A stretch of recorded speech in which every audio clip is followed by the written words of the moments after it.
Welcome to this lecture for narrative and storytelling for Intro Digital Photo. And this lecture is going to help bring us into our final unit, which is storytelling and narrative. And we will be doing a storytelling photo project where you will take a story, a myth, a fairy tale, something that's been published, and then retell the story visually. So we're going to talk about narrative and storytelling and photography in this lecture. There will be an artist lecture next week to help reinforce those ideas. So I always like to add quotes. The purpose of a storyteller is not to tell you how to think, but to give you questions to think upon.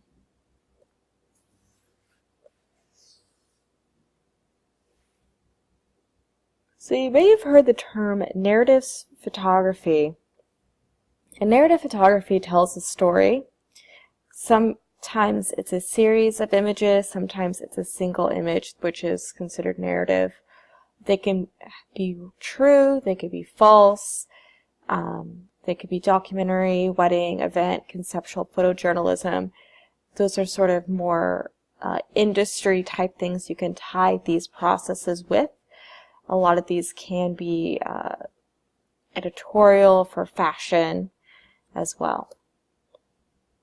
So we'll talk about narrative art. And this is Freedom from Want from Norman Rockwell. And this is based on FDR's freedoms. He has 4 different freedoms, and one of them, this one, is the human right to be protected. So in this idealistic representation of family values, the patriarch looks on with fondness and approval from the head of the table while everyone is sitting and ready to go. And there's sort of this controversy how it reflects this country's complexity. And so Hank Willis Thomas and Emily Scher recreated the Norman Rockwell's 4 Freedom series, and this is one of their images. And this link I will post within this lecture as well. And it looks on with diversity as well. We even look at images like this from Nighthawks from Edward Hopper. Now this wasn't based on a true story, but based on a moment. The idea came together. There isn't a concrete story, but this painting has sparked a lot of different narratives throughout. In this Wolf Wonderstick's poem, Nighthawks, after Edward Hopper's painting, he imagines a man and woman sitting together in a diner as a strange couple. And he says, quote, "I bet she wrote him a letter. Whatever it said, he's no longer the man. Who'd read her letters twice?"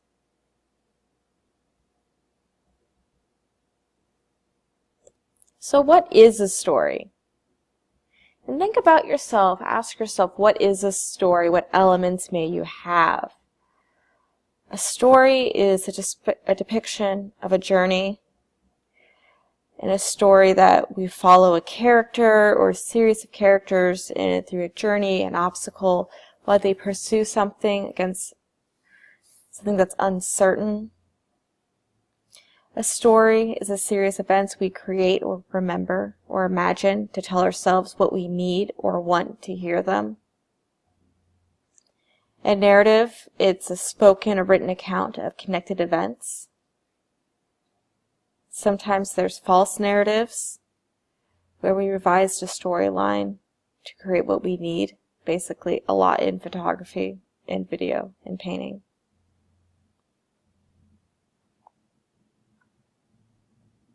So photographers, when we're doing about narrative photography, we require the photographer to emphasize certain composition and key elements to pull that story across.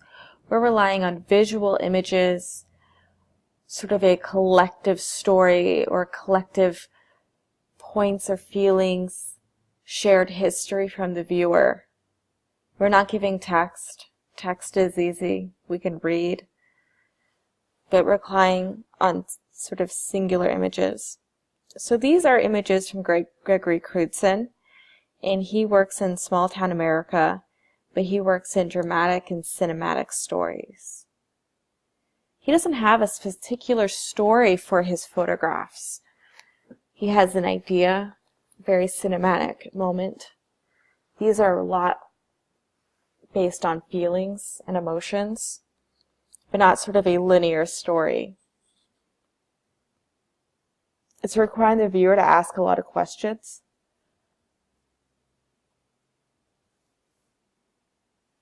What's going on in the scene?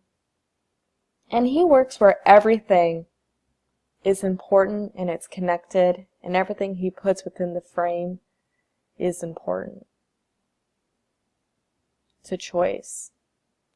He lights them very spectacularly.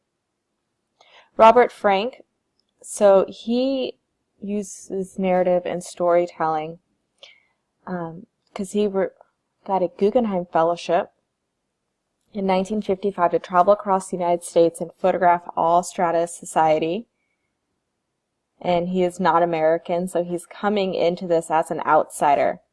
He's really documenting the tensions between the optimism of the 1950s and the realities of class and racial differences. He found American culture and wealth in this tension, gave his photographs this sort of contrast, better than most contemporary American photojournalists of the time, the 1950s, coming from an outsider. Uses his photography to tell this story, a story that isn't his own, but he sees it witnessing and written right before his eyes. Nan Golden, so she works in a more documentary type way, which will think back to your documentary and photojournalism lectures. Her work explores LGBT bodies, moments of intimacy, the HIV crisis, and the opioid epidemic in the 1980s. So she's photographing her friends, the sort of punk rock culture, the realities of loss, love, and feeling free.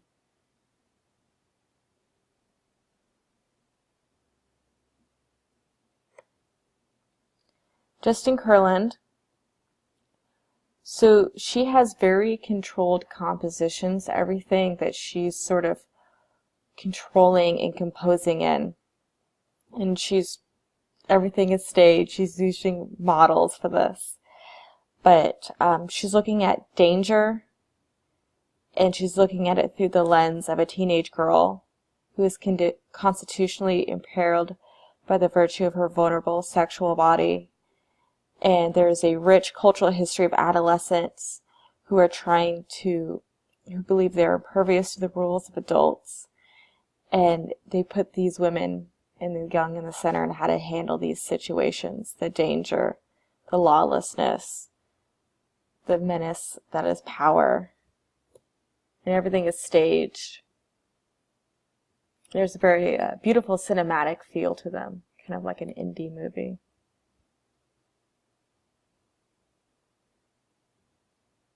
Get that gorgeous soft light. So our biggest task is storytelling, and how can we distill a story to a few frames? And you want to think, what are the key elements? And how can you retell a story? So often you might want to think about how you can pull aspects out. What is happening in the story? What is the message? What is the moral? Could you reinterpret this story? I recommend starting with something that's kind of a simple story, a myth, a fairy tale, something like that. So you can really pull upon the basic parts of the story and really find all the key elements. This photographer, Heather Olakis, her Better Homes and Icons series, she thinks about the 50s advertisements from Better Homes and Gardens and the stories she would hear from people about their lives in the 50s and kind of giving it this dark twist. She looks at the stereotypes of home, community, and the roles each family member is expected to play, but adding a humorous tone with it. And I really recommend trying to pull with some humor, some oddity, adding strange props, exploring how you can tell something very simply.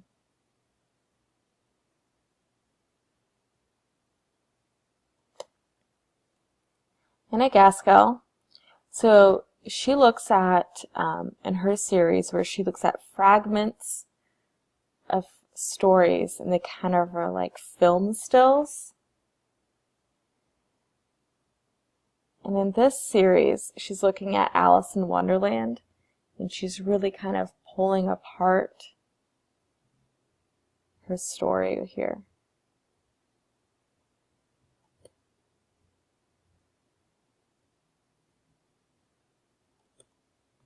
She also plays with some other fairy tales. So this one, she's looking at The Magic Donkey, which is a lesser-known Brothers Grimm tale.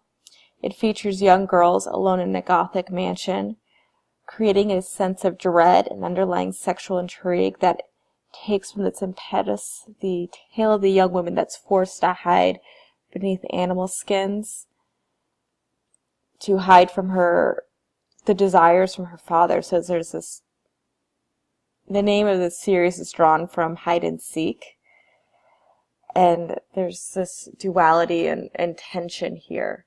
And this is something you could really simply create on your own. This simple gesture, parts of the story, the act.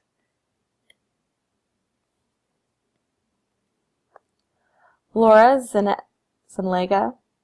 So again, a lot of these are inspired by Grimm's brothers because they're so dark and crazy. But she's looking at these classic stories, sort of giving it, distilling it down, giving it a new twist.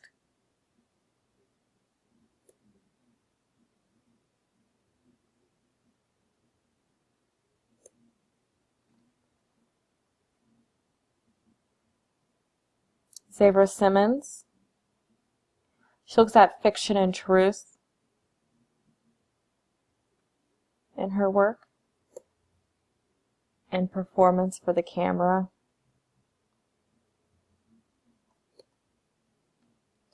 And Cindy Sherman, so she, you may be familiar with her based on an earlier artist lecture, but you know, she stages herself in front of the camera.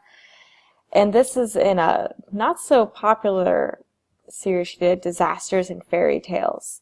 So she's looking not really specifically at a specific fairy tale, but sort of damsels in distress and giving it this horror film look. Really playing up with cheap tricks that she does. They're like film tricks, which are like darkening the makeup, sharp highlights, putting something on top of her eyes here to make her eyes look big.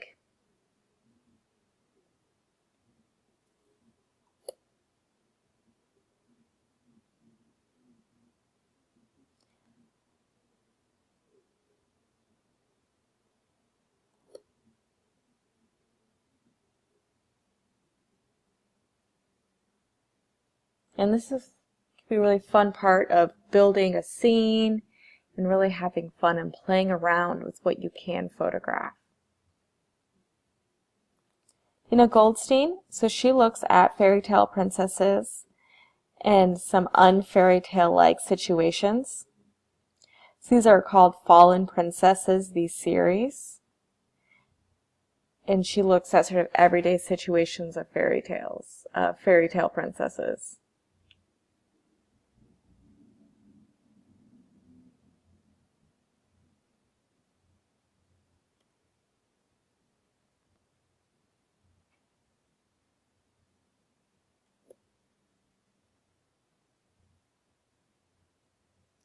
Hillary Harp and Susie Silver, they'll be actually doing a video screening at the end of, or at the beginning of May.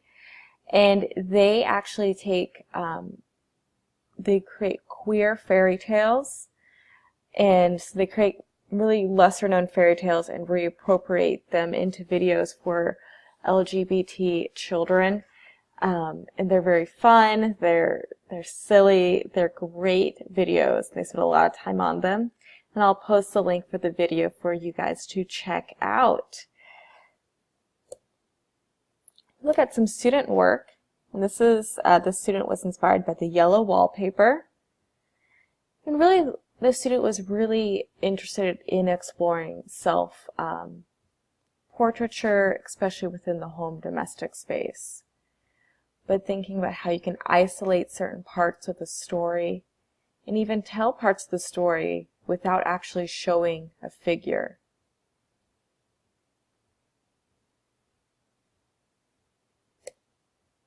This student did Sweeney Todd.